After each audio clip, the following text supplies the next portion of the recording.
దాసుని స్వరూపం ధరించుకొని తను తానే రిక్తునిగా చేసుకునేను. మరియు ఆయన ఆకారమందు మనుషుడిగా కనబడి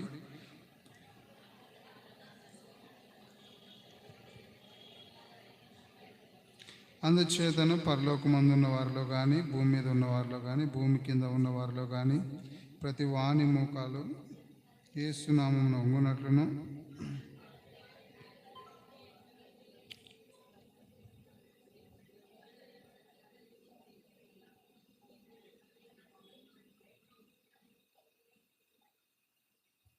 కాగా నా ప్రియులారా, మీరు ఎల్లప్పుడూ విధేయులైన ప్రకారం నా ఎదుట ఉన్నప్పుడు మాత్రమే గాక మరి ఎక్కువగా నేను మీతో లేని ఈ కాలమందును భయంతో వణుకుతో మీ సొంత రక్షణను కొనసాగించండి.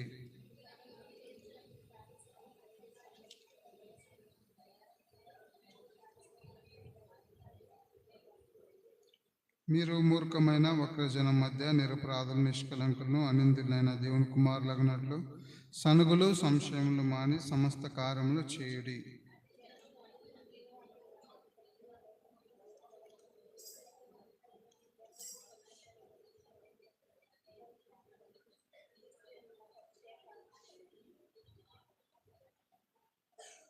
ప్రభు సాయం కొరకే ప్రార్థన చేసుకుందామండి. ప్రేమ కలిగిన తండ్రి, నీకు వందనాలు.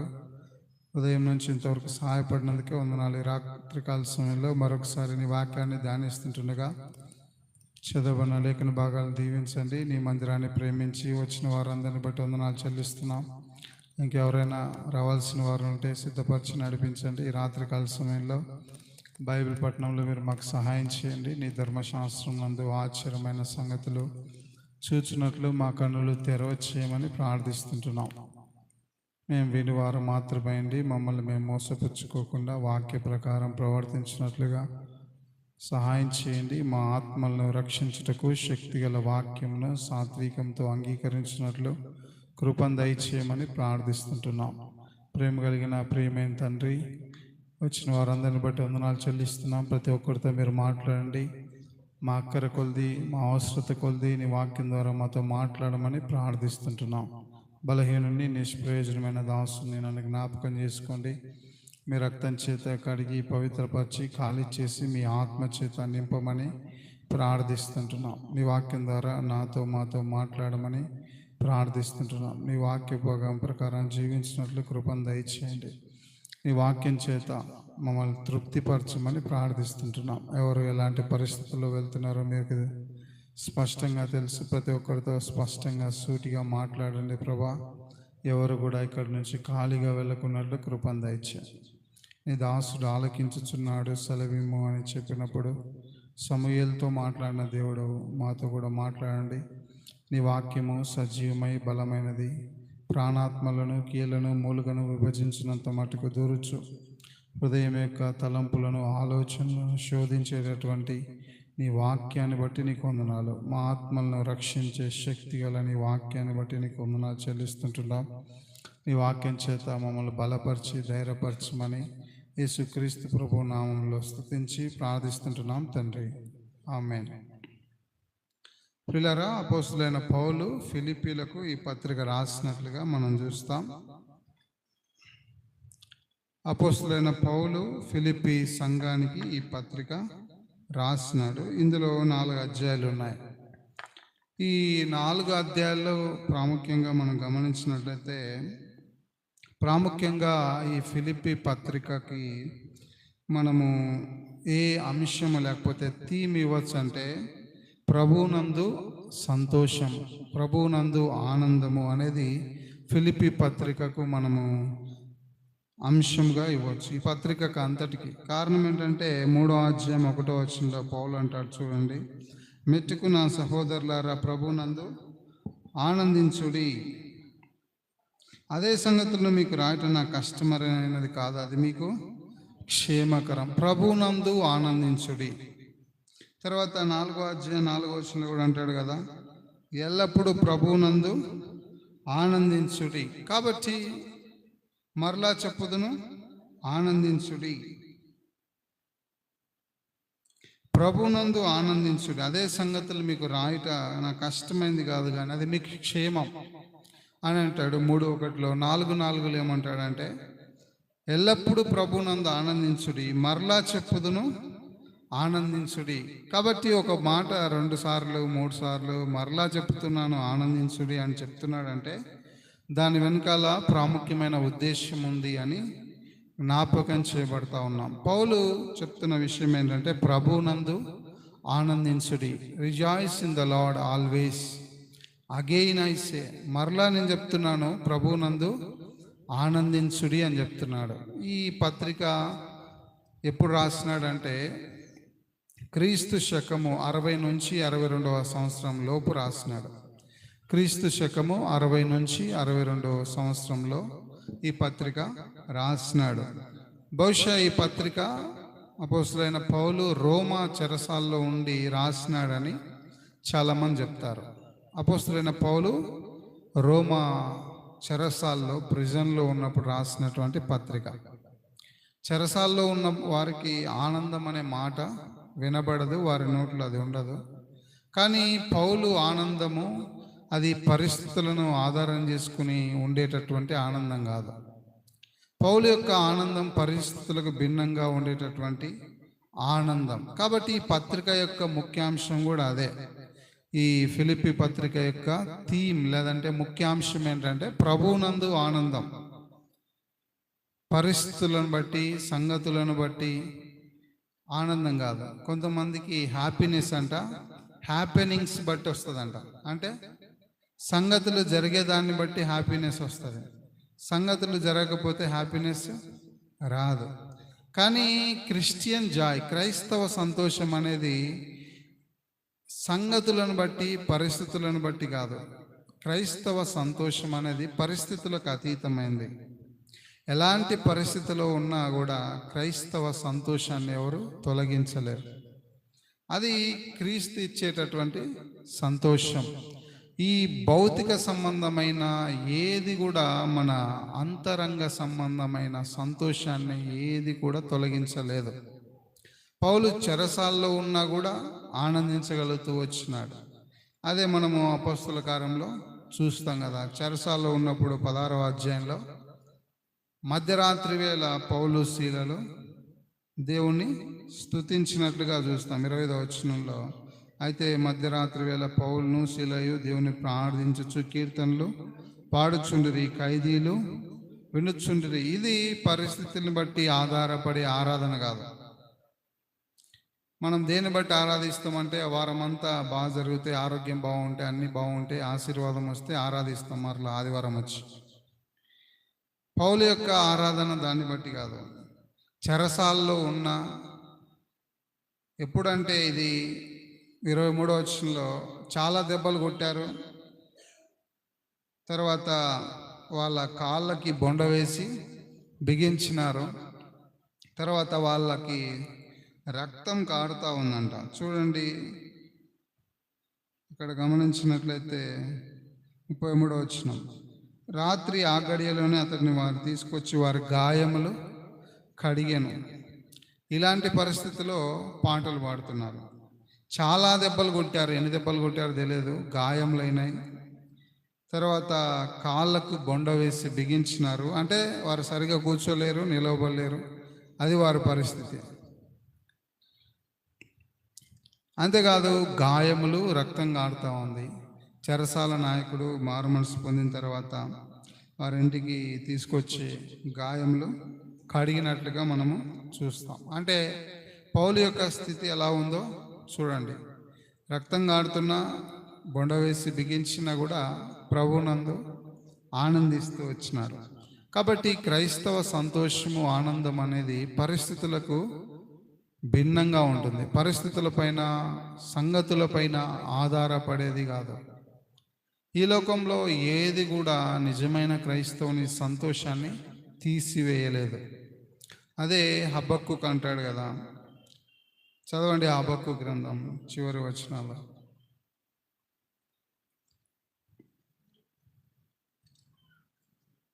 హబక్కూ 3:17.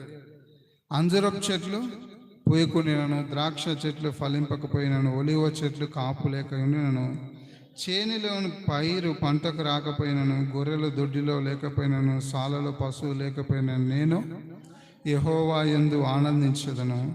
నా రక్షణకర్త అయిన నా దేవుని యందు నేను సంతోషించెదను. ప్రభువగు యెహోవాయే నాకు బలము. ఆయన నా కాళ్ళను లేడి కాళ్ళ వలె చేయును. ఉన్నత స్థలముల మీద ఆయన నన్ను నడవచేయును. ఇది హబక్కుకు అనుభవం.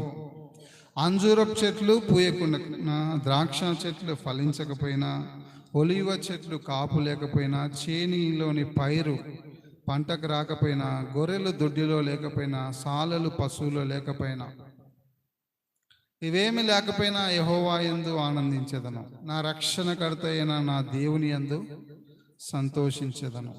ఇది క్రైస్తవ ఆనందం.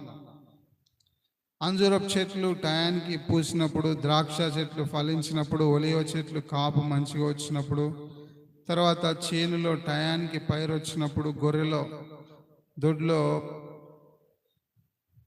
గొర్రెలు ఉన్నప్పుడు, సాలలో పశువులు ఉన్నప్పుడు, అంత కంఫర్టబుల్ ఉన్నప్పుడు, టయానికి ఉద్యోగం వచ్చినప్పుడు, టయానికి ప్రమోషన్ వచ్చినప్పుడు, టయానికి సొంత ఇల్లు వచ్చినప్పుడు, దీన్ని బట్టి కాదు మన సంతోషం.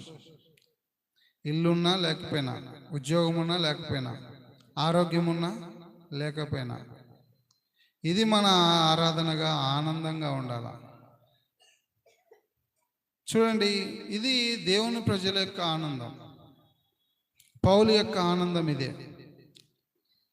దేవుని ప్రజలుగా ఈ దినం మనము దేవుని యందు ఆనందించగలుగుతుంటున్నామా? అన్నీ అనుకూలంగా జరిగినప్పుడు, ఆరోగ్యం ఉన్నప్పుడు, పిల్లలు టయానికి పాస్ అయినప్పుడు, టయానికి ఉద్యోగం వచ్చినప్పుడు, అన్నీ మంచి జరిగితే ప్రభు యందు ఆనందిస్తాం. స్తుతి కూడిక, థ్యాంక్స్ గివింగ్ మీటింగు అన్నీ పెట్టుకుంటాం. అనారోగ్యంగా ఉంటే పెట్టుకుంటామా చెప్పండి? శ్రమలు వస్తే పెట్టుకుంటామా? దేవుని ప్రజలుగా మన యొక్క ఆనందము పరిస్థితులకు భిన్నంగా ఉండాలి. నా రక్షణకర్త అయిన దేవుని యందు ఆనందించదను, సంతోషించదను. ఎందుకంటే నెహెమ్యా గ్రంథం 8వ అధ్యాయంలో ఒక మాట ఉంది కదా, 10వ వచనం అనుకుంటా. యెహోవా యందు ఆనందించడం వలన మీరు బలముందెదరు. నెహెమ్యా గ్రంథం 8:10 చదవండి.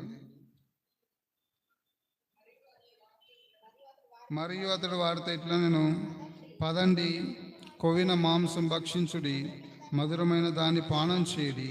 ఇది వరకు తమ కొరకు ఏమీ సిద్ధం చేసుకుని వారికి పంతులు పంపించండి. ఏలైనగా ఈ దినం మన ప్రభువునకు ప్రతిష్ఠితమైన. మీరు దుఃఖపడకూడదు. యెహోవా యందు ఆనందించటం వలన మీరు బలమొందెదరు. యెహోవా యందు ఆనందించటం వలన బలం వస్తుంది. యెహోవా యందలి ఆనందమే మనకి బలం. దేవుని ప్రజలకి బలం ఏంటంటే యెహోవా యందలి ఆనందం. పరిస్థితులు కాదు, మనకున్నటువంటి విజయం కాదు, మనకున్న ఆశీర్వాదం కాదు, మనకున్నటువంటి అభివృద్ధి కాదు. యెహోవా యందు ఆనందించటం వల్ల బలం పొందుతాం. యెషయా గ్రంథం 41వ అధ్యాయం రాయబడింది, యెహోవా కొరకు ఎదురు చూచువారు నూతన బలము పొందుదురు. 2 తిమోతి 2:1 రాయబడింది, నా కుమారుడా, క్రీస్తు యేసునందున్న కృపచేత బలవంతుడవు కమ్ము. దేన్ని బట్టి బలం అంటే దేవుని యందు ఉన్నటువంటి బలం. కాబట్టి దేవుని ప్రజలుగా పరిస్థితులకు భిన్నంగా మనము ఆనందించాల. ప్రభువును బట్టి ఆనందించాల. పరిస్థితులను బట్టి ఆనందిస్తే మన ఆనందము సదాకాలం ఉండదు. కాబట్టి ఫిలిప్పీ పత్రిక యొక్క ముఖ్యమైన ఉద్దేశం ఏంటంటే ప్రభువునందు ఆనందించడి. ఈరోజు మన జాయ్ లేకపోతే ఆనందానికి సోర్స్ ఏంటి చెప్పండి? మంచి ఆహారం ఉంటే సంతోషిస్తున్నామా? మంచి బట్టలు ఉంటే సంతోషిస్తున్నామా? లేదంటే దేన్ని బట్టి సంతోషిస్తున్నాం? What is our joy? దేన్ని బట్టి మన ఆనందం ఈరోజు చెప్పండి? పౌలు అంటున్నాడు, ప్రభువును బట్టి ఆనందించడి. మరలా చెప్పుదును, అది నా కష్టం కాదు, అది మీకు క్షేమం. అదే మీ క్షేమం. ప్రభుకు వెలుపల మీ ఆనందం ఉండినట్లయితే అది మీకు క్షేమం కాదు. ప్రభువుకి వెలుపల మీ ఆనందం ఉండినట్లయితే అది మీకు నష్టాన్ని కలుగజేస్తుంది. అని ఈ పత్రికను పౌలు రాసినట్లుగా మనము గమనించగలుగుతాం. కాబట్టి దేవుని ప్రజలుగా పరిస్థితులు ఏ విధంగా ఉన్నా కూడా ప్రభువునందు ఆనందించే వారంగా ఉండాలి. అప్పుడే దేవుడు మనల్ని బట్టి సంతోషించేవాడుగా ఉన్నాడు. కాబట్టి ఫిలిప్పీ పత్రిక యొక్క ముఖ్య ఉద్దేశం అది.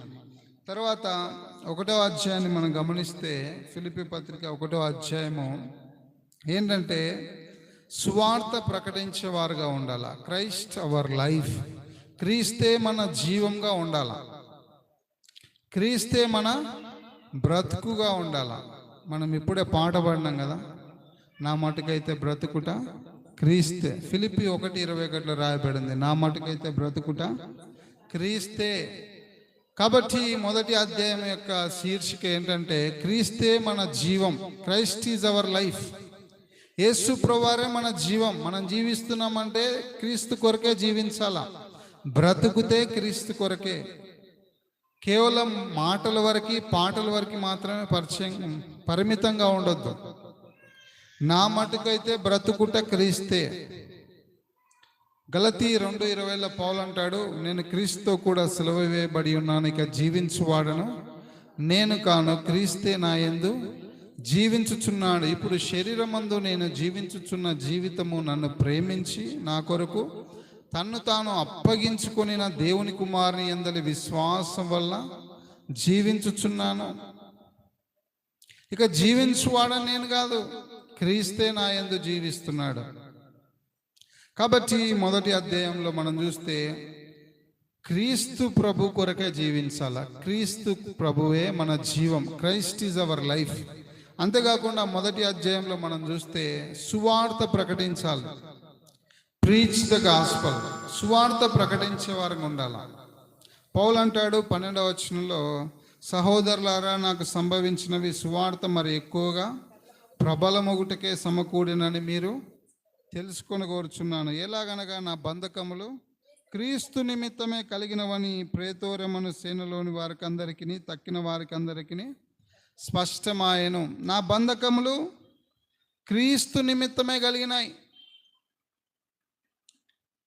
నాకు కలిగినవన్నీ సువార్త ఎక్కువగా ప్రబలమవడానికే కలిగినాయి అని చెప్తామా మనము జైలుకి వెళ్తే? చెప్పండి, మనము క్రీస్తు ప్రభు కొరకై నష్టపడినప్పుడు ఆ మాట చెప్పగలుగుతామా? ఇవన్నీ సువార్త ప్రకటించబడాలనే నా కొరకు సమకూడి ప్రభు జరిగిస్తున్నాడు. ఇక్కడ రాయబడింది, నా బంధకములు క్రీస్తు నిమిత్తమే కలిగినవని ప్రేతోరెమను సేనలోని వారికి అందరికీ తక్కిన వారికి స్పష్టమైన. అంటే ఆ చెరసాల్లో ఉన్న సేనలో ఉన్న వారందరికి కూడా, సోల్జర్స్ అందరికి కూడా అర్థమైపోయింది పౌలు ఎందుకు జైలుకు పోయినాడో, ఎందుకు చెరసాల్లో ఉన్నాడో. పౌలు పక్కన ఉండి పౌలుకు కాపలా కాస్తున్న సెక్యూరిటీ గార్డ్స్ అందరికీ అర్థమైపోయింది, సేనలో ఉన్న వారికి. చెరసాల్లో ఉన్నాను కాబట్టి బాధలు ఎప్పుడు బయటకు వస్తానా అని లేడు పౌలు. వచ్చిన ప్రతి సోల్జర్కి సువార్త చెప్తున్నాడు, ప్రతి సైనికునికి. ఎందుకు చెరసాలకు వచ్చినాడో అదే అదునుగా అవకాశాన్ని ఉపయోగించుకొని సువార్త ప్రకటిస్తున్నాడు. నీవు నేను ఒకవేళ అలాంటి పరిస్థితులు ఉంటే దుఃఖంతో విచారంతో ఎప్పుడు బయటికి పోతామా అని ఆలోచిస్తాం. కానీ పౌలు చెరసాల్లో ఉన్నా కూడా సువార్త ప్రకటించడం ఆపల. చెరసాల్లోకి వెళ్ళడం ద్వారా సువార్త ఇంకా ఎక్కువ ప్రబలం అవ్వాలని దేవుడు అనుమతించాడని చెప్పగలుగుతున్నాడు. అంతేకాదు ప్రేతోరమను సైన్యంలోని వారందరికీ కూడా స్పష్టమైపోయింది. అంతేకాకుండా పౌలు అంటాడు, కొందరు కలహ బుద్ధి చేత, కొందరు అసూయ చేత, మరికొందరు మంచి బుద్ధి చేత క్రీస్తును ప్రకటించుచున్నారు. కానీ కక్ష చేతనైనను మిష చేతనైనను క్రీస్తు ప్రకటించుచున్నాడు, దానికి నేను సంతోషిస్తున్నాను అంటాడు. చూడండి 18వ వచనం, ఆయననేమి మిష చేతనే కానీ సత్యం చేతనే కానీ ఏ విధము చేతనైనను క్రీస్తు ప్రకటించబడుచున్నాడు, అందుకు నేను సంతోషిస్తున్నాను. పౌలు దేన్ని బట్టి సంతోషిస్తున్నాడు అంటే క్రీస్తు ప్రకటించబడుతున్నాడు. మిష చేతనైనను కక్ష చేతనైనా ఏ విధం చేతన క్రీస్తు ప్రకటించబడుతున్నాడు, దాన్ని బట్టి నేను సంతోషిస్తున్నా. క్రీస్తు ప్రభువారు ప్రకటించబడుతున్నాడు, దాన్ని బట్టి నేను ఆనందిస్తున్నాను అని చెప్పగలుగుతూ ఉన్నాడు. కాబట్టి మొదటి అధ్యాయంలో మనం చూస్తే క్రీస్తే మన జీవం. మనం జీవిస్తున్నామంటే క్రీస్తు కొరకే జీవించాల. పౌలు చెప్పిన మాట చెప్పగలగాలి, నా మటుకైతే బ్రతుకుట క్రీస్తే. నా మటుకైతే బ్రతుకుట క్రీస్తే. నిజంగా నీవు నేను బ్రతుకుట క్రీస్తు కోసమేనా?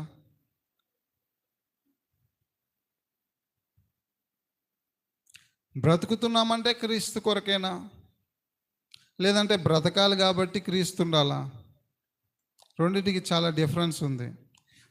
క్రీస్తు కొరకే బ్రతుకుట, ఏదో బ్రతకాలి కాబట్టి భూమి మీద క్రీస్తు కావాలి, మనకి క్రీస్తు ద్వారా ఏదో లాభం పొందాలని జీవిస్తున్నామా? బ్రతికే క్రీస్తా? బ్రతకాలి కాబట్టి క్రీస్తు కావాలా? బ్రతకాలి కాబట్టి క్రీస్తును కావాలనుకునే వాళ్ళు చాలామంది ఉన్నారు. క్రీస్తు కొరకు బ్రతికేవారు లేరు. బ్రతుకుట క్రీస్తే అనేది మన అనుదిన జీవితంలో కనబడాల, మన ప్రాధాన్యతలో కనబడాల, మన జీవితంలో కనబడాల. బ్రతుకుట క్రీస్తే అంటే మన బ్రతుకు ద్వారా క్రీస్తు కనబడాల, క్రీస్తు ప్రొజెక్ట్ అవ్వాలా, క్రీస్తు ప్రభువారు లోకానికి చూపించబడాల. 2 కొరింథీ 5వ అధ్యాయంలో పౌలు అంటాడు, జీవించు వారికి మీదట తమ కొరకు కాక తమ నిమిత్తం మృతి పొంది తిరిగి లేచిన వాని కొరకే జీవించు నిమిత్తం ఆయన అందరి కొరకు మృతి పొందినాడు. జీవించు వారికి మీదట తమ కొరకు కాదు, జీవించేవారు వారి కొరకు జీవించకూడదు. 15వ వచనం, జీవించు వారికి మీదట తమ కొరకు కాక తమ నిమిత్తం మృతి పొంది తిరిగి లేచిన వాని కొరకే జీవించుటకు ఆయన అందరి కొరకు మృతి పొందనని నిశ్చయించుకున్నాం. యేసుప్రభువారు ఎందుకు చనిపోయాడంటే జీవించు వారికి మీదట తమ కొరకు కాదు, తమ నిమిత్తం మృతి పొంది తిరిగి లేచిన వాని కొరకే జీవించేదానికి. ఇక మీదట జీవించే జీవితం క్రీస్తు కొరకే జీవించాలి. క్రీస్తు యేసు ప్రభుకే మన జీవితాన్ని అర్పించాలి. అలాంటి జీవితాన్ని జీవిస్తుంటున్నామా? జీవించుచున్న మిగతా జీవితం క్రీస్తు కొరకే. పని చేసినా క్రీస్తు కొరకే, ఉద్యోగం చేసినా క్రీస్తు కొరకే, ఏది చేసినా క్రీస్తు కొరకే చేయాలా. అది క్రీస్తు కొరకు జీవించటం అంటే. ఎక్కడ ఉన్నా క్రీస్తు కొరకే జీవించాలి. జీవించు వారికి మీద తమ కొరకు కాదు, తమ నిమిత్తం మృతి పొంది తిరిగి లేచిన వాని కొరకే జీవించాలి. దేవుని ప్రజలుగా ఎవరి కొరకు జీవిస్తున్నాం?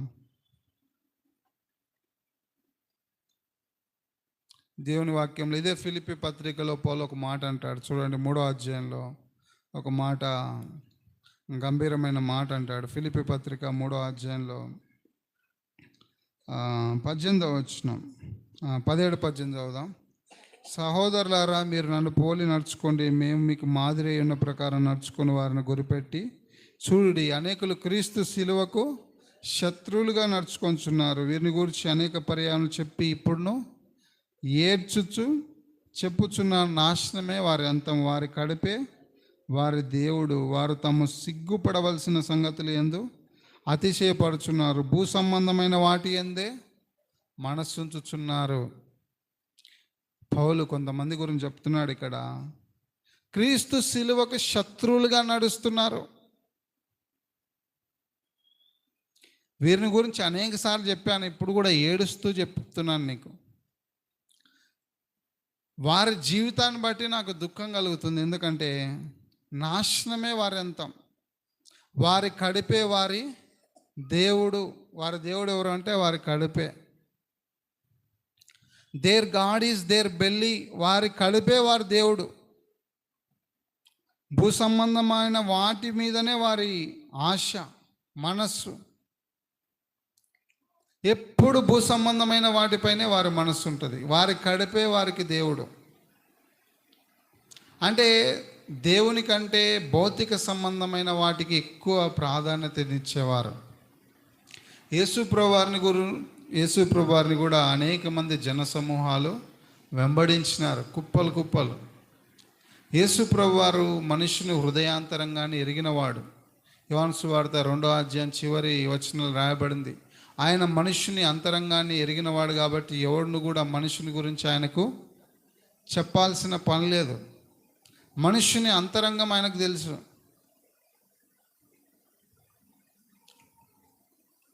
కాబట్టి ఇక్కడ గమనిస్తే యేసు ప్రభువారు అన్నాడు, మీరు రొట్టెలు చేపలు తిన్నం బట్టే నన్ను వెంబడిస్తున్నారు, కానీ మీ భక్తి నిజమైన భక్తి కాదని యేసు ప్రభువారు ఆయన వెంబడించిన వారితో చెప్పాడు. క్షయమయ్యే ఆహారం కొరకు కష్టపడకుడు కానీ అక్షయమైన దాని కొరకు కష్టపడనని చెప్పాడు. ఎందుకు? అనేక మంది యేసు ప్రభువారు ఫాలోవర్స్, ఎందుకంటే ఆయన రొట్టెలు ఇస్తున్నాడు, చేపలు ఇస్తున్నాడు, ఫ్రీగా వస్తున్నాయి, ప్రశాంతంగా కడుపు నిండా తినొచ్చు అని ఫాలో అయిన వాళ్ళు చాలామంది ఉన్నారు. యేసు ప్రభువారితో చెప్పినాడు, క్షయమైన దాని కొరకు కష్టపడకుడి, అక్షయమైన దాని కొరకు, నిరంతరం ఉండే దాని కొరకు కష్టపడండి. అంటే వారి మనసంతా భూ సంబంధమైన వాటిపైనే ఉంది. శిలువకు శత్రువులుగా నడుస్తున్నారు. కారణం ఏంటంటే ఇప్పుడు వారి మనసంతా భౌతిక సంబంధమైంది. వారి జీవితం అంతా భౌతిక సంబంధమైన దాని కొరకే జీవిస్తూ వచ్చినారు. కాబట్టి దేవుని ప్రజలుగా ఈ విషయాన్ని గ్రహించాలి. క్రీస్తే మన జీవితం. ఇది మొదటి అధ్యాయం. ఇశ్రాయేల్ ప్రజల గురించి మనం చూస్తే, వారు ఐగుప్తు దేశం నుంచి బయలుదేరిన తర్వాత యాత్రలో, మేము ఐగుప్తులో అక్కడ కుండల యొద్ద ఉన్నప్పుడు తృప్తిగా తిన్నప్పుడు అక్కడ ఎలా చావకపోతే మీ అరణ్యంలో ఆకలినికి చంపుటకు మమ్మల్ని తీసుకొచ్చావా అని మోషే మీద సనిగినట్లుగా చూస్తాం. ఈ అరణ్యంలో ఆకలికి మేము చచ్చిపోతున్నాం, ఐగుప్తు దేశంలో మేము ఆ యొక్క సమృద్ధినంతా అనుభవించినాం. చూడండి, నిర్గమాకాండం 16వ అధ్యాయంలో 16వ అధ్యాయం 3వ వచనం, ఇశ్రాయేలీలు మేము మాంసం వండుకొని కుండల యొద్ద కూర్చుండి తృప్తిగా ఆహారం తినినప్పుడు యెహోవా చేతి వలన ఏలా చావకపోతిమి, ఈ సర్వ సమాజంలో ఆకలి చేత చంపుటకి అరణ్యంలోనికి మమ్మను అక్కడి నుండి తోడుకొని వచ్చిరని వారితో అనగా, మేము మాంసం వండుకొని కుండల యొద్ద కూర్చొని తృప్తిగా ఆహారం తిన్నప్పుడు యెహోవా చేతి వలన ఎలా చావకపోయాం. ఈ అరణ్యములో ఆకలికి చచ్చేదానికి, ఆకలి చేత చంపేదానికి తీసుకొచ్చాడు. చూడండి, ఇశ్రాయేల్ ప్రజలు 20 లక్షల నుంచి 30 లక్షల మంది. వారికి ఒక పూటకి ఆహారం పెట్టాలంటే 20 నుంచి 30 లక్షల మంది మొత్తం కాల్బలం, ఓన్లీ సోల్జర్ సైనికులే 6 లక్షల మంది, పిల్లలు ప్రజలు మొత్తం కలిపితే 20 లక్షల మంది నుంచి 30 లక్షల మంది. 30 లక్షల మందిని 40 సంవత్సరాలు పోషించినాడు. 5,000 మందికి పెళ్లి చేయడానికి అటు ఇటు అయిపోతాం, లెక్కలు అటు ఇటు అయితే. 20 నుంచి 30 లక్షల మందికి 3 పూటలు, లేదంటే 40 సంవత్సరాలు, ఒక్కరోజు కాదు. ఎన్ని వాటర్ బాటిల్స్ కావాలా, ఎంత ఆహారం తీసుకురావాలా, ఇది మన ఊహకు మించింది. ఆయన వారిని ఏ విధంగా పోషించినాడు. వీరు చెప్పే మాట ఏంటంటే, ఆకలి చేత చంపడానికి ఇక్కడ తెచ్చినాడా అంటున్నాడు. కానీ దేవుడు వారితో ఏమంటున్నాడు, ఎలా తీసుకొచ్చాడంటే వారిని 19వ అధ్యాయం నిర్గమాకాండం 19వ అధ్యాయం 4వ వచనం, నేను ఐగుప్తులకు ఏమి చేసి తినో మిమ్మల్ని గద్దరెక్కల మీద మోసి నా యొద్దకు మిమ్మల్ని ఎట్లు చేర్చుకొంటినో మీరు చూచి తిని. ఐగుప్తులకు ఏం చేశానో మీరు చూశారు. ఐగుప్తులకు ఏం చేశాను? 10 తెగుళ్ళు, ఎర్ర సముద్రము ఆరిన నేల అయింది. ఎర్ర సముద్రము ఆరిన నేల కావడము, వీరు ఆరిన నేల మీద నడవడము, చచ్చిన ఐగుప్తులను నది తీరమున, సముద్ర తీరమున చూశారు. ఎలా ఐగుప్తులకు ఏం చేశానో వాళ్ళు చూసినారా? ఒకవైపు చీకటి, ఒకవైపు వెలుగు. ఐగుప్తుల మొదటి సంతానం అంతా చనిపోయారు, ఒకవైపు ఇశ్రాయేల్ ప్రజల మొదటి సంతానం సురక్షితంగా ఉన్నారు. ఐగుప్తుల ఇళ్లలో ఈగలు, ఈ విధంగా ఎన్నో తెగుళ్ళు. ఐగుప్తులకు ఏం చేశానో వారు చూడలేదా? ఐగుప్తులకు ఏం చేశానో వారికి తెలియదా? వాళ్ళు అంటున్నారు, కుండల యొద్ద కూర్చొని తృప్తిగా తిన్నప్పుడు ఎందుకు చావలేదు అంటున్నారు. మనం గమనిస్తే మీరు నిర్గమకాండం 1వ అధ్యాయం 2వ అధ్యాయం చూడండి, వాళ్ళు ఎక్కడ తృప్తిగా ఉన్నారో మరి తెలియదు. వారు అంటున్నారు తృప్తిగా ఉన్నాం అంటున్నారు, కానీ నిర్గమకాండంలో రాయబడింది 1:12లో ఇశ్రాయేలు చేత ఐగుప్తులు కఠినముగా సేవ చేయించినారని రాయబడింది. 12వ వచనంలో ఐగుప్తులు వారిని శ్రమ పెట్టిన కొలది వారు విస్తరించి ప్రబలిరి గనుక వారు ఇశ్రాయేళ్ల మీద అసహ్యపడిరి. 14వ వచనంలో వారు ఇశ్రాయేళ్ల చేత చేయించుకున్న ప్రతి పని కఠినంగా ఉండిన వారు జిగట మంటి పనులను, ఇటుకల పనులను, పొలంలో చే పనులను కఠిన సేవ చేయించి వారి ప్రాణములను విసిగించినారు. ఇది వారి పరిస్థితి. యాక్చువల్గా వాళ్ళు ఏమంటున్నారు, కుండల యొద్ద మేము తృప్తిగా తింటున్నామన్నారు. తర్వాత 2వ అధ్యాయానికి రండి, నిర్గమకాండం 2వ అధ్యాయం 23వ వచనం. అలాగున అనేక దినములు జరిగిన మీదట ఐగుప్తురా చనిపోయిన ఇశ్రాయేలు తాము చేయుచున్న వెట్టు పనులను బట్టి నిట్టూర్పులు విడుచుచు మొరపెట్టుచుండగా తమ వెట్టి పనులను బట్టి వారు పెట్టిన మొర దేవుని యొద్దకు చేరను. వెట్టి పనులను బట్టి నిట్టూర్పులు విడుస్తూ వచ్చినారు ఐగుప్తులో. తర్వాత 24వ వచనంలో దేవుడు వారి మూలుగును విన్నాడు. వెట్టి పనులను బట్టి నిట్టూర్పులు, మూలుగులు ఉన్నాయి ఐగుప్తులో. కానీ వాళ్ళు ఏమంటున్నారంటే కుండల యొద్ద కూర్చొని తృప్తిగా తిన్నప్పుడు ఎందుకు చావలేదు అంటున్నారు. కాబట్టి దేవుని ప్రజలుగా నేను మన యొక్క జీవితం దేన్ని బట్టి ఆధారపడింది అనేది చాలా ప్రాముఖ్యమైనది. దేవుడు ఎన్నో గొప్ప కార్యాలు చేసి వారిని ఐగుప్తులో నుంచి బలమైన హస్తం చేత అంటాడు, గద్ద రెక్కల మీద మిమ్మల్ని మోసి నా యొద్దకు ఎట్లా చేర్చుకున్నానో అంటాడు 19వ అధ్యాయం నిర్గమకాండంలో. అది వారి యొక్క అనుభవం. కానీ వారేమో భౌతిక సంబంధమైన వాటి కొరకే, నీళ్ళు లేకపోతే సనుగుతున్నారు, ఆహారం లేకపోతే సనుగుతా వచ్చినారు. అది వారి జీవితం. మన జీవితం ఏ విధంగా ఉందో మనము గ్రహించవలసిన వారుగా ఉన్నాం. అంతేకాకుండా ఇక్కడ ఫిలిప్పీ పత్రిక 2వ అధ్యాయానికి మనం వచ్చినట్లయితే క్రీస్తు మనస్సు మనము కలిగిన వారుగా ఉండాలి. మొదటి అధ్యాయము క్రీస్తే మన జీవితము. 2వ అధ్యాయాన్ని గమనిస్తే ఫిలిప్పీ పత్రిక క్రీస్తు మనస్సు కలిగిన వారంగా, క్రైస్ట్ మైండ్, క్రీస్తు మనస్సు, క్రీస్తు యేసు ప్రభు యొక్క మనస్సు ఉండాలా. ఇంకొక మాటలో చెప్పాలంటే 2వ అధ్యాయం అంతా ప్రాక్టికల్ లైఫ్, క్రియాపూర్వకంగా వారు ఎలా జీవించాలో ఇక్కడ రాయబడింది. తర్వాత 3వ అధ్యాయం మనం గమనించినట్లయితే క్రైస్ట్ ఈజ్ అవర్ గోల్, క్రీస్తే మన గురి. 3వ అధ్యాయానికి మనం ఏం పేరు పెట్టవచ్చు అంటే క్రీస్తే మన గురి, మన ప్రాధాన్యత అంతా కూడా క్రీస్తే. ఎందుకంటే పౌలు అంటాడు, ఏవేవి నాకు లాభకరంలో ఉన్నాయో వాటిని క్రీస్తు నిమిత్తము నష్టముగా ఎంచుకొని వెనుకున్నవి మర్చి ముందున్న వాటి కొరకై వేగిరపడి క్రీస్తు యేసునందు దేవుని ఉన్నతమైన పిలుపును కలుగు బహుమానం పొందవాలని గురి యొద్దకే పరిగెత్తుచున్నాను. కాబట్టి 3వ అధ్యాయాలు గమనిస్తే క్రీస్తే మన గురి, క్రీస్తే మన ప్రాధాన్యత. పౌలు అంటాడు 7వ వచనంలో, ఏవేవి నాకు లాభకరంలో ఉండిన వాటిని క్రీస్తు నిమిత్తము నష్టముగా ఎంచుకుంటున్నాను. ఏవైతే నాకు లాభంగా ఉన్నాయో అవి క్రీస్తు కొరకై నష్టంగా ఎంచుకుంటున్నాను. అంటే క్రీస్తే మన గురి, క్రీస్తుకు వెలుపల ఇంకేం లేదు.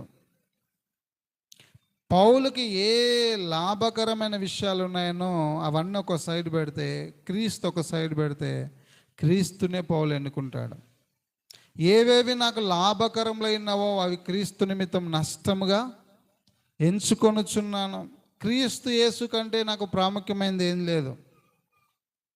పైన మనం చూస్తే 3వ అధ్యాయం 1వ వచనం నుంచి ఆయన పరిసయ్యుడిగా లేకపోతే యూదుడుగా ఆయన కలిగినటువంటి ఆధిక్యతలను చూస్తాం.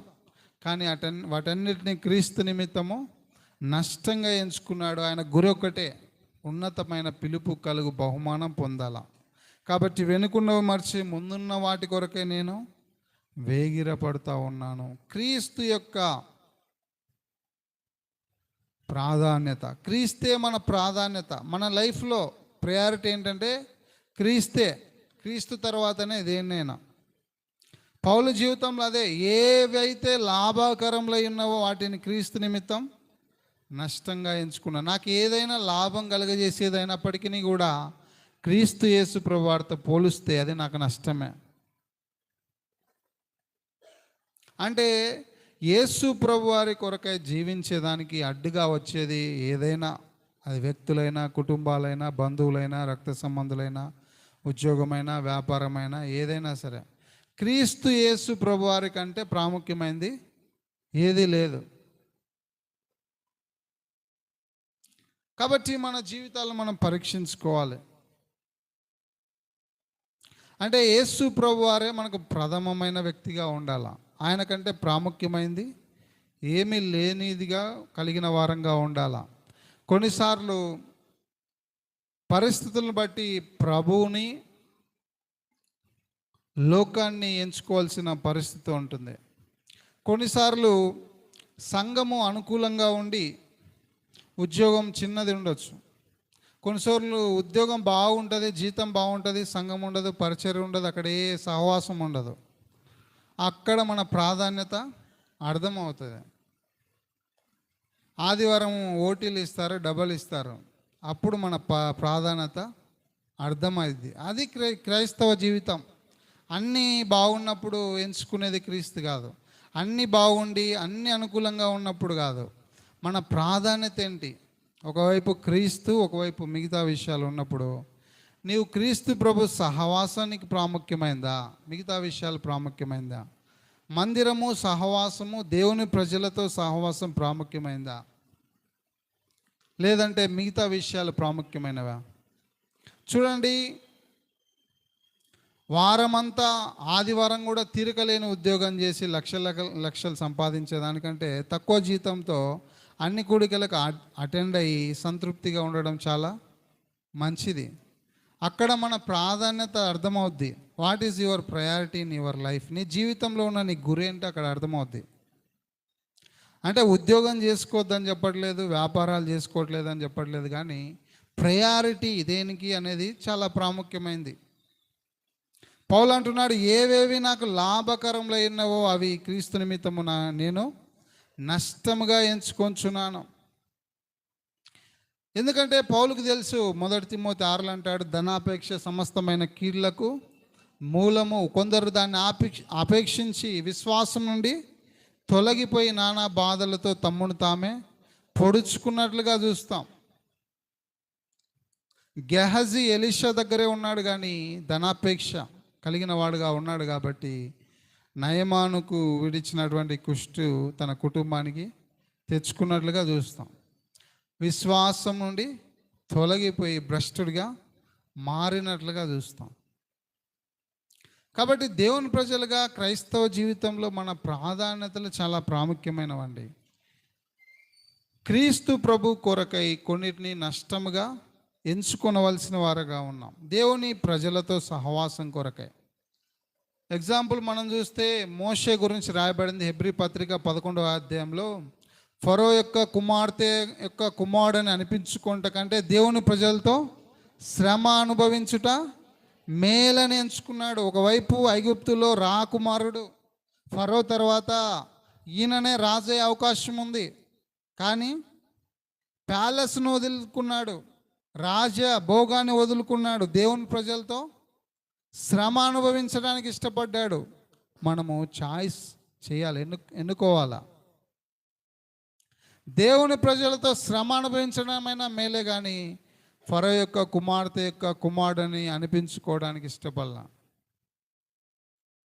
చూడండి, మన జీవితంలో ఈ తీర్మానం చేయాల. ప్రతి ఒక్కరి జీవితంలో ఈ తీర్మానం చేసుకోవడానికి అవకాశం వస్తుంది. ఏదో ఒక రోజు, ఏదో ఒక సమయంలో యేసు ప్రభువారా మిగతా విషయాలు ఎంచుకోవాల్సిన సమయం వస్తుంది. అప్పుడు దేన్ని మనం కోరుకుంటాం? యెహోషువ గ్రంథం 24వ అధ్యాయంలో యెహోషువ అంటాడు కదా, మీరు ఎవరిని సేవింపాలో కోరుకోండి. నది అద్దరి దేవతలను సేవిస్తారో, మీ పితరులు పూజించిన దేవతలను సేవిస్తారో మీ ఇష్టం, మీరు ఎవరన్నా సేవించండి, నేను నా ఇంటి వారు యెహోవాని సేవిస్తాం. అదే ఆయన తీర్మానం. ఒక కుటుంబ యజమానుడిగాను ఒక తీర్మానం చేయాలా, నీవు నీ కుటుంబం ఏం చేయాలో. ఒక కుటుంబ యజమానుడిగా నేను నా ఇంటి వారు యెహోవాను సేవిస్తాం. నా బంధువులు ఎట్లా జీవించినా, మా అన్నదమ్ములు ఎట్లా జీవించినా, ఇరుగు పొరుగు వారు ఎట్లా జీవించినా, నేను నా కుటుంబం యెహోవాను సేవిస్తాం. ఇది నీవు ఒక తీర్మానం చేయాలా ఒక కుటుంబ యజమానుడిగా. సో ప్రతి దినము అనేక ఎన్నికలు మనం ఎన్నుకోవాలి. ప్రతి దినము చాయిస్ మన ముందు ఉంటుంది. కాబట్టి 3వ అధ్యాయంలో చూసినట్లయితే మన గురి లేదంటే మన ప్రాధాన్యతలు ఎలా ఉన్నాయనేది చాలా ప్రాముఖ్యమైనది. పౌలు క్రీస్తు కొరకై సమస్తాన్ని నష్టంగా ఎంచుకుంటున్నాడు. దేవుని కొరకై ఏం నష్టపడ్డాం, దేవుని కొరకై ఎంత పోగొట్టుకున్నాం, ఇది చాలా ప్రాముఖ్యమైనది. క్రీస్తును వెంబడించేదాని కొరకై కొన్నిసార్లు ఎంతో నష్టపోవాలా. చూడండి, హెబ్రీ పత్రికలో మనం చూస్తాం కదా, హెబ్రీ పత్రిక 10వ అధ్యాయంలో ఒక మాట చదువుదామండి. హెబ్రీ పత్రిక 10వ అధ్యాయం, హెబ్రీ పత్రిక 10వ అధ్యాయము 32వ వచనం. అయితే మీరు వెలిగింపబడిన మీదట శ్రమలతో కూడిన గొప్ప పోరాటం సహించిన పూర్వపు దినములు జ్ఞాపకం చేసుకోండి. ఒక విధంగా చూస్తే మీరు నిందలను బాధలు అనుభవించుటకు 10 మందిలో ఆరడిపడితిరి. మరో రకంగా చూస్తే వాటిని అనుభవించిన వాటితో పాలివారైతిరి. ఎలాగనగా మీరు ఖైదులో ఉన్న వారిని కరుణించి మీకు మరి శ్రేష్టమైనది స్థిరమైన స్వాస్థ్యం ఉన్నదని ఎరిగి మీ ఆస్తి కోల్పోటకు సంతోషంగా ఒప్పుకొంటిరి. చూడండి, క్రీస్తును వెంబడించుట కొరకై ఇక్కడ ఉన్న విశ్వాసులు ఏం చేసినారంటే నిందలు బాధలు అనుభవించడానికి ఇష్టపడ్డారు. 10 మందిలో శ్రమలు అనుభవించినారు, వాటిని అనుభవించిన వాటితో పాలివారైనారు. అంతేకాదు వారికి కలిగిన ఆస్తిని కూడా పోగొట్టుకోవడానికి ఇష్టపడ్డారు. ఎలా పోగొట్టుకోవడానికి ఇష్టపడ్డారండి? మీ ఆస్తి కోల్పోవటకు సంతోషముగా ఒప్పుకొనిరి. ఆస్తి పైన కూడా సంతోషపడ్డారు. ఎందుకంటే వారి యొక్క ప్రాధాన్యత చాలా ప్రాముఖ్యమైనది. దెసలోనికలో సంఘం ఏ విధంగా ఆరంభించబడిందో మనకు తెలిస్తే, అక్కడ అపొస్తల కార్యములు 10వ అధ్యాయం అనుకుంటే అక్కడ యాసోను జామీను చెల్లించినాడు. అవునా లేదా అండి? యాసోను చూడండి, అపొస్తల కార్యం 17వ అధ్యాయం 9వ వచనం. వారు యాసోను వద్దను మిగిలిన వారి యొద్దను జామీను తీసుకొని వారిని విడుదల చేశారు. యాసోను పౌలును ఆయనతో పాటు ఉన్న వారిని చేర్చుకున్నాడు. యాసోను ఈడవబడ్డాడు. చూడండి 6వ వచనం. అయితే వారు కనబడినందున యాసోనును కొందరు సహోదరులను ఆ పట్టణపు అధికారుల యొద్దకు ఈడ్చుకొని పోయి భూలోకమును తలక్రింద చేసిన వారు ఇక్కడికి కూడా వచ్చి ఉన్నారు. యాసోను వీరిని చేర్చుకొని ఉన్నాడు. యాసోను గురించి చూస్తే దెసలోనికలో సంఘం ఆరంభించబడ్డానికి యాసోను ఆయనతో పాటు ఉన్న కొందరు సహోదరులే. 2 పత్రికలు ఉన్నాయంటే బైబిల్ గ్రంథంలో దెసలోనిక మొదటి పత్రిక, 2వ పత్రిక యాసోను ఆధారం. యాసోను అంట ఈడవబడ్డానికి ఇష్టపడ్డాడు. పౌలు శీలను చేర్చుకోవడం నాకెందుకు, నేను ఈడవబడ్డం ఎందుకని ఒప్పుకోవచ్చు. ఈడవబడ్డం మాత్రమే కాదు, యాసోను జామీను చెల్లించిన డబ్బు కూడా కోల్పోయినాడు.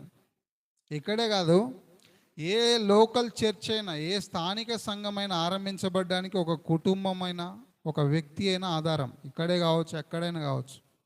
ఏ లోకల్ చర్చ్ స్థాపించాలన్నా ఒక కుటుంబం యొక్క సమర్పణ అయి ఉండవచ్చు.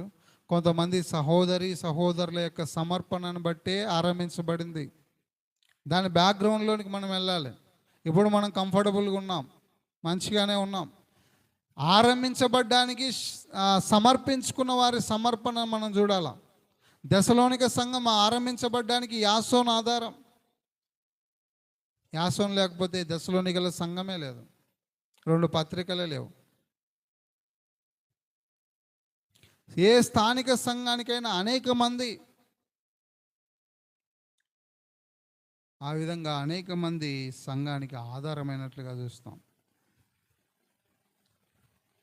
అపొస్తల కార్యములు 16వ అధ్యాయంలో కూడా చూస్తే 40వ వచనంలో వారు చెరసాల్లో నుండి వెలుపలికి వచ్చి లూదియ ఇంటికి వెళ్ళిరి, అక్కడి సహోదరులను చూసి ఆదరించిపోయిరి. లూదియా ఇంట్లో కొంతమంది సహోదరులు ఉన్నారు. లూదియా అక్కడ సహకరించింది కాబట్టి ఫిలిప్పీలో సంఘము ఆరంభించబడింది. చెరసాల నాయకుడు సహకరించింది కాబట్టి ఫిలిప్పీలో సంఘం ఉంది. ఫిలిప్పీ పత్రిక మనం చదువుతున్నామంటే లూదియా, చెరసాల నాయకుడు, ఇంకా కొంతమంది సమర్పణ, వారి సహోదరులను చేర్చుకోకపోయింటే, చెరసాల నాయకుడు చేర్చుకోకపోయింటే ఫిలిప్పీలో సంఘం ఉండేది కాదు. నా సమర్పణ ఏ విధంగా ఉంది అనేది చాలా ప్రాముఖ్యమైనది. కాబట్టి ప్రాధాన్యతలు అనేది చాలా ప్రాముఖ్యమైనది. క్రీస్తు కొరకు నష్టపడడానికి ఇష్టపడుతున్నామా?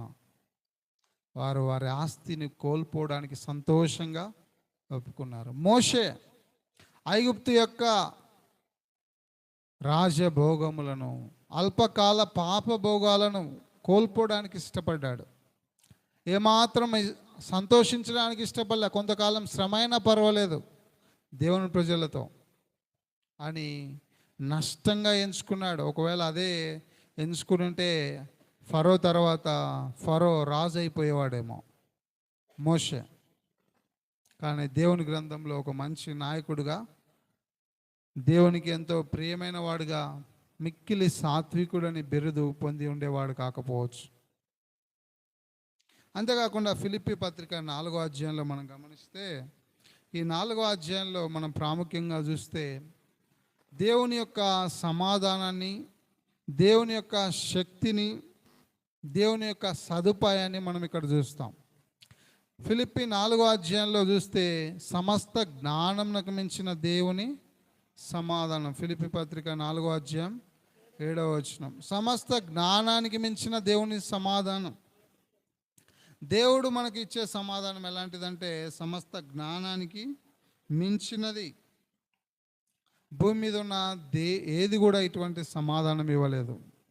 సో 4వ అధ్యాయం ఏంటంటే క్రీస్తే మన బలం, Christ is our strength. So 4వ అధ్యాయంలో చూస్తే పీస్ ఆఫ్ గాడ్, దేవుని యొక్క సమాధానం, ప్రొవిజన్ ఆఫ్ గాడ్, దేవుని యొక్క సదుపాయం, సమస్త జ్ఞానానికి మించిన సమాధానం ఇస్తాడు. భూమి మీద ఉన్న ఏ టెక్నాలజీ కావచ్చు, ఏ జ్ఞానం కావచ్చు, ఏ లేని సమాధానం ఆయన ఇస్తాడు. ఇది దేవుని యొక్క శక్తి. దేవుని యొక్క శక్తి ఎంతో గొప్పది. మనకిచ్చే జ్ఞానం ఎలాంటిదంటే సమస్త జ్ఞానంకు మించిన దేవుని సమాధానం.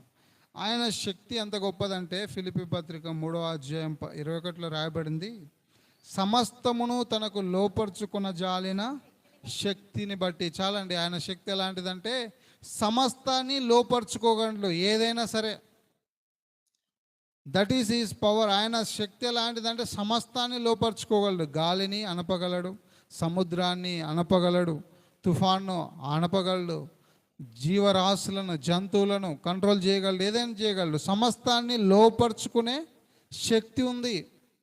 యేసు ప్రభువారు ఆ విధంగా చేసినాడు. సమస్తాన్ని లోపరుచుకునే శక్తి. సముద్రంలో కొన్ని వందల వేల లక్షల చేపలు ఉండొచ్చు, కానీ ఒకటే చేప యేసు ప్రభు మాట వినింది, యోనాను మృంగినట్లుగా చూస్తాం.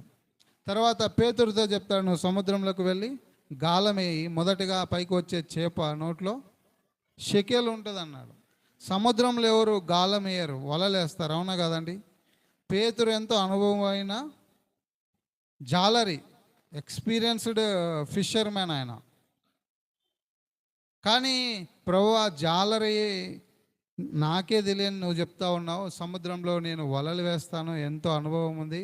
గాలం ఏమంటావు? ఇది చిన్న సరస్సు కాదు, ఒక నది కాదు, సముద్రంలో గాలం ఏమని చెప్పాల. సో సమస్తము తనకు లోపరుచుకున్న జాలిన శక్తి.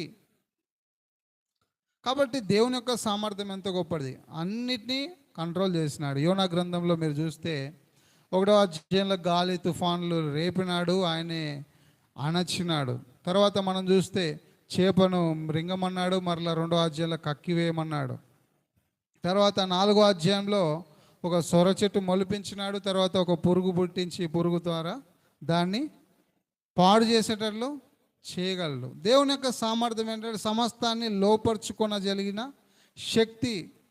దట్ ఈజ్ ఆయన పవర్. అది ఆయన ఇచ్చే జ్ఞానం ఏంటంటే సమస్త జ్ఞానానికి మించిన దేవుని సమాధానం. సో దేవుడు మనకిచ్చే శక్తి ఏంటంటే భూమి మీద ఏది కూడా ఇవ్వని సమాధానం ఇస్తాడు. ఎప్పుడంటే మన సమస్యలన్నిటిలో కృతజ్ఞతాపూర్వకంగా మన విన్నపంలో ఆయనకు తెలియజేస్తే, ఏ కౌన్సిలరు, ఏ ఆలోచనకర్త, విద్యావేత్త, తెలివి ఉన్నవారు, చదువు ఉన్నవారు, ఎంత పాండిత్యం కలిగిన వారు ఇవ్వలేనటువంటి సమాధానము, ఆలోచన ఆయన మనకి ఇచ్చేవాడుగా, మన హృదయాలను ఏలుబడి చేసేవాడుగా ఉన్నాడు.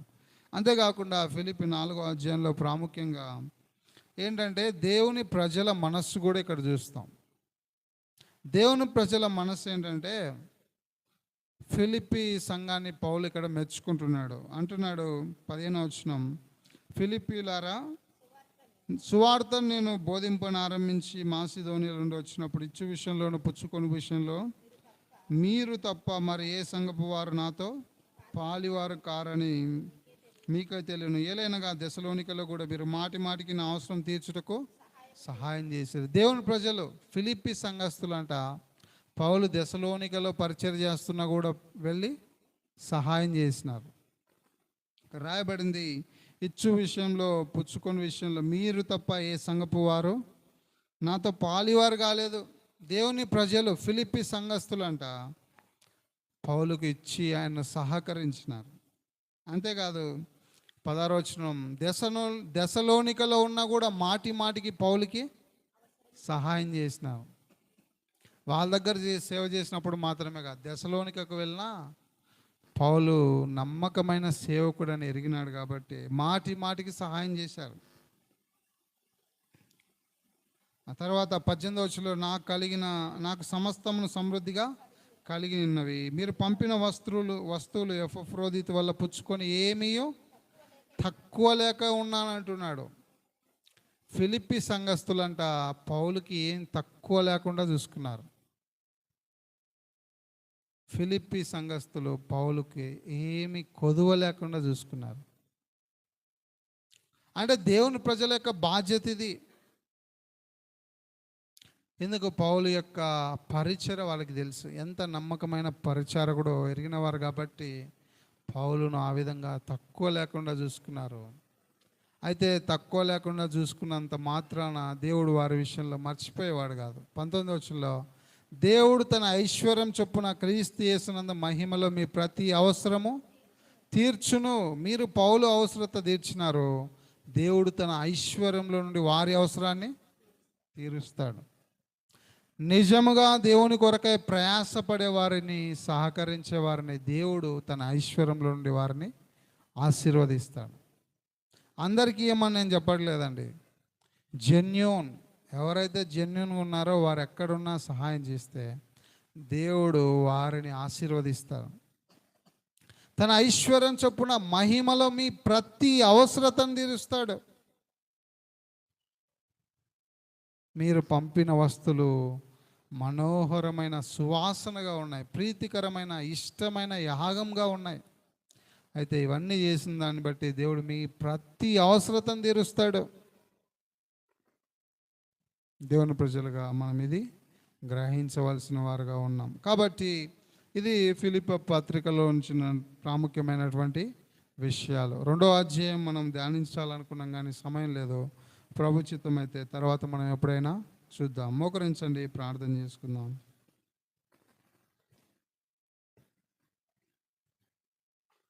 దేవుని ప్రజలుగా శ్రమలయందు పరిస్థితులు వ్యతిరేకంగా ఉన్నప్పుడు ఆనందిస్తున్నామా? హబక్కులాగా అంజరపు చెట్లు పూయకున్నా, ద్రాక్ష చెట్లు ఫలింపకపోయినా, గొర్రెలు దొడ్లు లేకపోయినా, సాలలో పశువులు లేకపోయినా, ఆరోగ్యం ఉంటేనే, ఆశీర్వాదం ఉంటేనే, అభివృద్ధి ఉంటేనే, అన్నీ అనుకూలంగా ఉంటేనే ప్రభునందు ఆనందిస్తుంటున్నామా? ప్రతికూల పరిస్థితుల్లో కూడా ఆనందిస్తున్నామా? ప్రభునందు ఆనందించుడి. అది మరలా చెప్పడం నాకు కష్టం కాదు, అది మీకు క్షేమం. ప్రభునందు ఆనందించుడి. మరలా చెప్పుదును ఆనందించుట. దేన్ని బట్టి ఆనందిస్తున్నాం? ప్రతి పరిస్థితిలో ఆనందించాలి. ఆరోగ్యమందు, అనారోగ్యమందు, ఉన్నా లేకున్నా అన్ని పరిస్థితుల్లో ప్రభువే మన ఆనందం. ఈరోజు నీ ఆనందం ప్రభులో ఉందా? ప్రభుని బట్టి సంతోషిస్తున్నావా? ఏదైనా నష్టపోతే బాధనా? ఆరోగ్యం బాగాలేకపోతే బాధనా? కొన్ని పరిస్థితులు బట్టి బాధపడుతుంటున్నావా? దేన్ని బట్టి సంతోషిస్తుంటున్నావు? అన్ని ఇచ్చినప్పుడేమో స్తుతిస్తున్నాం, స్తుతి కోడికలు, కృతజ్ఞతా కోడికలు అన్నీ పెట్టుకుంటున్నాం, మంచిదే. అన్నీ లేకపోయినా కూడా పెట్టుకోవాలా, అన్నీ లేకపోయినా ఆనందించాలా. ప్రార్థన చేసుకుందాం.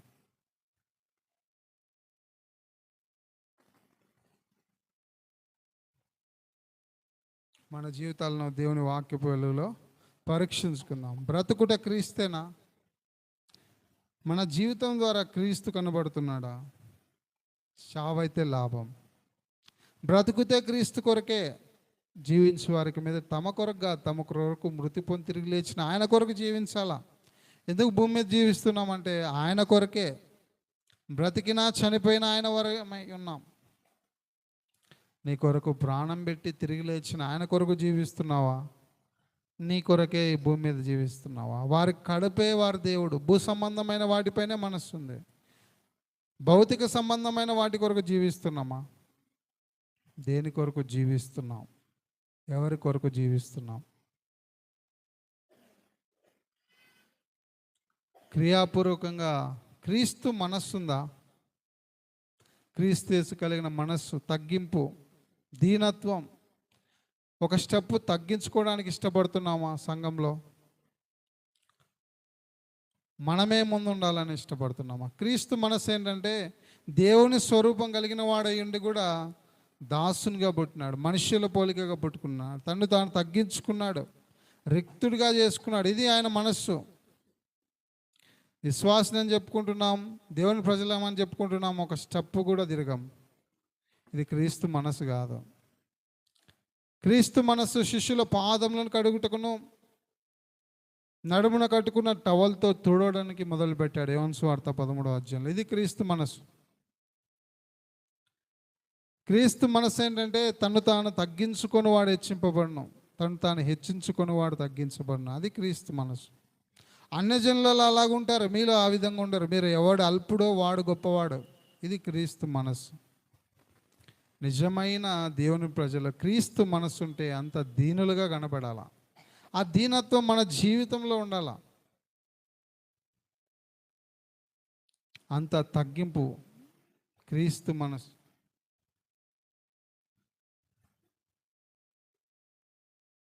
ప్రార్థన చేసుకుందాం.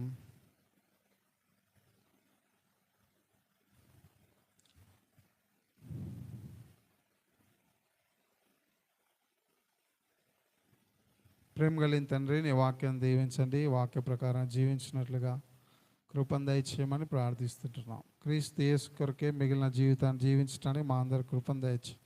ఎలాంటి పరిస్థితులు ఉన్నా మీ యందు ఆనందించుట కృపను దయచేయండి.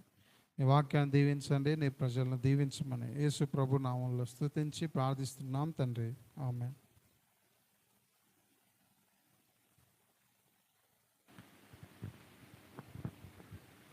ఈ భూమిలో రాజు నీవే, నా వృద్ధిలో శాంతి నీవే.